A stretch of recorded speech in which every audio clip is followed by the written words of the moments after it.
Hello friends, எல்லாருக்கும் வணக்கம். Welcome back to our homely princess channel. இன்னைக்கு நம்ம சேனல்ல குழந்தைக்கு முடி வளர்ச்சியே இல்ல, முடி ரொம்ப கம்மியா இருக்கு, அடர்த்தியா இல்ல, ஒரு ஹெல்தியான ஹேர் growth இல்ல அப்படினு ஃபீல் பண்ற பேரண்ட்ஸ்க்கு இந்த வீடியோ யூஸ்ஃபுல்லா இருக்கும். இந்த மாதிரியான டிப்ஸ் நீங்க ஃபாலோ பண்ணும்போது குழந்தைகளுக்கு ஹேர் growth கூட ரொம்ப நல்லா இருக்கும். சோ அப்படி என்ன டிப்ஸ்ன்றதை பார்த்து தெரிஞ்சுக்கலாம் வாங்க.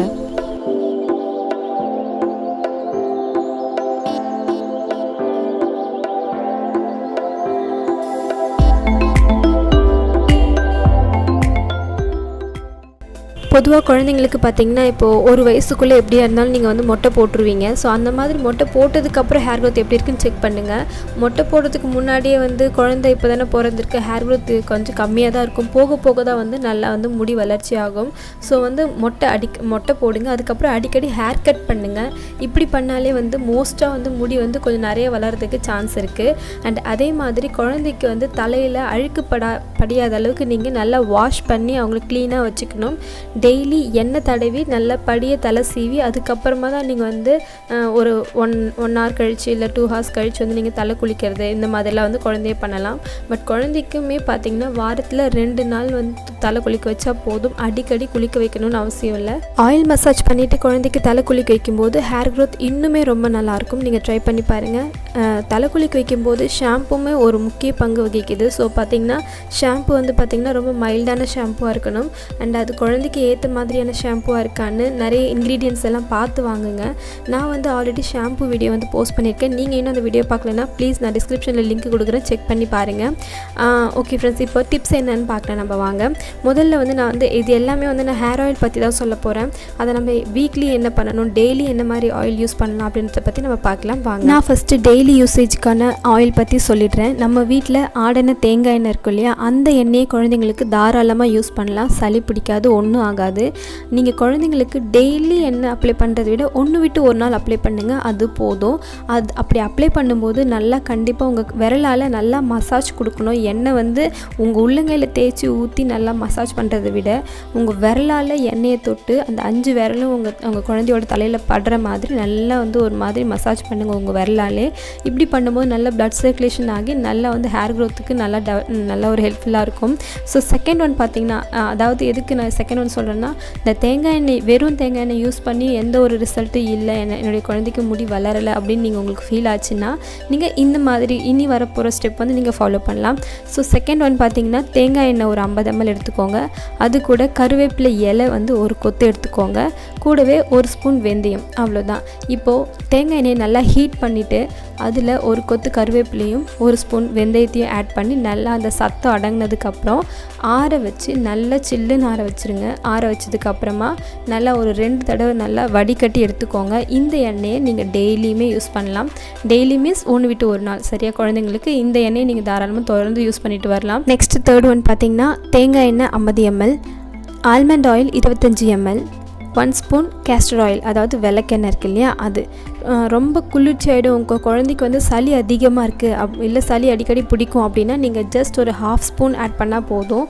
அந்த கேஸ்டர் ஆயில் வந்து உங்கள் குழந்தையோட ஹேர் வந்து நல்லா ஷைனிங்காக நல்லா டார்க்காக்கி கொடுக்குறதுக்கு ரொம்ப ஹெல்ப்ஃபுல்லாக இருக்கும். ஸோ இந்த 3 எண்ணெயும் நீங்கள் லைட்டாக ஹீட் பண்ணி அதை அப்படியே ஆற வச்சுருங்க. ஆற வச்சுட்டு இதையும் நல்லா இது வடிகட்டணும்னு அவசியம் இல்லை, அப்படியே நீங்கள் வந்து நல்லா மிக்ஸ் பண்ணிவிட்டு ஒரு பாட்டிலில் ஊற்றி நல்லா ஸ்டோர் பண்ணி வச்சுக்கோங்க. இதை நீங்கள் உங்கள் குழந்தைக்கு நீங்கள் 1 விட்டு 1 நாள் யூஸ் பண்ணிட்டு வரலாம். நெக்ஸ்ட் ஃபோர்த் ஒனுக்கு பார்த்திங்கன்னா, அதே மாதிரி 50 ml தேங்காய் எண்ணெய் எடுத்துக்கோங்க. அது கூட ஒரு கொத்து கருவேப்பிலை, 1/2 ஸ்பூன் ஓமம் வந்து நீங்கள் ஆட் பண்ணும்போது குழந்தைங்களுக்கு அடிக்கடி இந்த சளி பிரச்சனை இருந்தால் சரியாகும். அப்புறம் முடி வளர்ச்சிக்கும் நல்லாயிருக்கும், தலை வந்து ஹீட் ஆகாமல் பார்த்துக்கும். ஸோ நீங்கள் இந்த மாதிரி ட்ரை பண்ணலாம். இது எல்லாத்தையும் நீங்கள் ஹீட் பண்ணிவிட்டு ஆற வச்சு வடிகட்டி யூஸ் பண்ணுங்கள். நெக்ஸ்ட்டு இப்போது வீக்லி நம்ம வந்து குழந்தைக்கு ஆயில் மசாஜ் பண்ணி தலை குளிக்க வைப்போம் இல்லையா, அந்த மாதிரி எண்ணெய் நம்ம எப்படி பயன்படுத்தி குழந்தைக்கு யூஸ் பண்ணலாம், என்னென்னலாம் பண்ணலான்னு பார்க்கலாம். முதல்ல வந்து தேங்காய் எண்ணெய் ஒரு 4 ஸ்பூன் எடுத்துக்கோங்க. கேஸ்டர் ஆயில் 1 ஸ்பூன் எடுத்துக்கோங்க. ஆலிவ் ஆயில் 2 ஸ்பூன் எடுத்துக்கோங்க. உங்ககிட்ட இருக்கிற எந்த பிராண்ட் எக்ஸ்ட்ரா வெர்ஜின் ஆலிவ் ஆயிலாக இருக்கணும், அதுதான் முக்கியம். ஸோ இது 3த்தையும் நல்லா கொஞ்சம் கை பொறுக்கிற அளவுக்கு ஹீட் பண்ணால் போதும், ரொம்ப கொதிக்க விட வேணாம். அப்படி லைட்டாக ஹீட் பண்ணிவிட்டு அப்படியே கொஞ்சம் ஆற விட்டுட்டு குழந்தைக்கு லைட்டாக உங்கள் விரலால் தொட்டு மசாஜ் பண்ணி அப்படியே ஒரு 1 hour கழித்து குளிக்க வச்சுருங்க. செகண்ட் ஆயில் பார்த்திங்கன்னா, தேங்காய் எண்ணெய் 5 ஸ்பூன், நல்லெண்ணெய் 3 ஸ்பூன், மிளகு 1 டீஸ்பூன் போட்டுக்கோங்க. இது நல்லா வந்து நல்லெண்ணெயும் தேங்காய் எண்ணெயும் நல்லா ஹீட் பண்ணிவிட்டு மிளகு வந்து 1 ஸ்பூன் ஆட் பண்ணும்போது நல்லா பொரிஞ்சு வரும் இல்லையா, அதுக்கப்புறமா கேஸ் ஆஃப் பண்ணிவிடுங்க. இதை நல்லா ஆற வச்சுட்டு கொஞ்சம் கதகதன்னு இருக்கும்போது குழந்தைக்கு தேய்ச்சி குளிக்க வைங்க. இது வந்து குழந்தைக்கு கோல்டு சரி பண்ணும், கோல்டு வராமல் பார்த்துக்கும். அண்டு தலையும் உடம்பு வந்து நல்லா குளிர்ச்சியாக வச்சுக்கும். குழந்தைங்களுக்கு இந்த யூரின் போகும்போது அழுவாங்க, இந்த மாதிரி பிரச்சனைலாம் இருந்ததுன்னா இந்த மாதிரி எண்ணெய் நீங்கள் ட்ரை பண்ணும்போது கொஞ்சமாக அது சரி பண்ணிடும். அதுக்கப்புறம் தேர்ட் ஒனுக்கு பார்த்திங்கன்னா தேங்காய் எண்ணெய் 5 ஸ்பூன், ஆல்மண்ட் ஆயில் கூட நீங்கள் வந்து பார்த்து தான் வாங்கணும். இப்போ 10 ரூபா ஆயில் இல்லைனா வந்து 30 ரூபாயில் கிடைக்குது அப்படின்னா எந்த ஊரில் உங்களுக்கு வந்து ஒரு பாதாமே வந்து பார்த்திங்கன்னா உங்களுக்கு ரொம்ப ரேட் அதிகமாக தான் கிடைக்கும். அதோட ஆயில் வந்து இப்படி உங்களுக்கு ரொம்ப கம்மியாக இருக்கும் சொல்லுங்கள். ஸோ நீங்கள் வாங்குகிற பாதாம் எண்ணெய் வாங்குறீங்கன்னா ரொம்ப பிராண்டடாக ஒரு நல்ல ஆயிலான்னு பார்த்து வாங்குங்க. அப்போ தான் நல்ல ஒரு எஃபெக்ட் கொடுக்கும். நீங்கள் பாதாம் ஆயில் சொல்லி வேறு ஆயில் யூஸ் பண்ணும்போது அதனோட எஃபெக்ட் அந்த அளவுக்கு இருக்காது. ஸோ நீங்கள் பார்த்தீங்கன்னா எனக்கு தெரிஞ்சு ரோஹன் பாதாம் ஆயில் நல்லாயிருக்கும். வேணால் நீங்கள் அதை ட்ரை பண்ணி பாருங்கள். இல்லை உங்களுக்கு எது பெஸ்ட்டாக இருக்குதுன்னு தோணுதோ நீங்கள் அந்த ஆயிலே யூஸ் பண்ணிக்கலாம். So coconut oil 5 spoon, almond oil 3 spoon, ஓமம் 1 டீஸ்பூன், நல்லெண்ணெய் 3 ஸ்பூன். இது எல்லாத்தையுமே நல்லா ஹீட் பண்ணிவிட்டு அதுக்கு லாஸ்ட்டாக தான் நீங்கள் வந்து ஓமம் ஆட் பண்ணணும். இந்த 3 எண்ணெயை ஹீட் பண்ணதுக்கப்புறமா ஓமம் ஆட் பண்ணி பொரிஞ்சதுக்கப்புறம் கேஸ் ஆஃப் பண்ணிவிடுங்க. கேஸ் ஆஃப் பண்ணிவிட்டு ஆயில் வந்து நல்லா கதகதன்னு இருக்கும்போது குழந்தைக்கு நல்லா உச்சியில் வச்சு தேய்ச்சி அந்த ஓமத்தோடு தேய்ச்சி வந்து குழந்தைக்கு குளிக்க வைங்க. ஓமம் வந்து தலையில் படலாம், ஒன்றும் பிரச்சனை இல்லை, குளிக்கும் போது அது போயிடும்.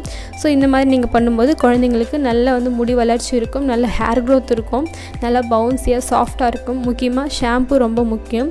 சீக்காலாம் போட்டு குளிக்க வைக்கிறீங்களான்னு கேட்டால் நான் வந்து ரொம்ப குழந்தையாக இருக்கும்போது வேணாம் தான் சொல்லுவேன். போக வந்துன்னா கண்டினியூ பண்ணலாம். ஏன்னா குழந்தைங்களுக்கு கண்ணில் பட்டுருச்சுன்னா அது ரொம்ப ஏதாவது ஹார்ஷான ப்ராப்ளமாக கொண்டு வந்துடும். கண் வந்து எரிச்சலாக ரெட்டிஷாக ஆகிடும். எதுக்கு நமக்கு வம்பு, இப்போல்லாம் வந்து சீக்காலாம் யூஸ் பண்ணாதீங்க. போக நல்லா கொஞ்சம் வளர்ந்துட்டாங்க அப்படின்னு தோணுதுக்கப்புறம் நீங்கள் யூஸ் பண்ணிக்கலாம்.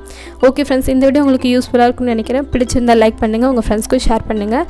உங்களுக்கு ஏதாவது வீடியோ வேணும் இல்லை எந்த மாதிரி டவுட் இருந்தாலும் கமெண்ட்டில் கேளுங்க, கண்டிப்பாக ரிப்ளை பண்ணுறேன். Bye friends.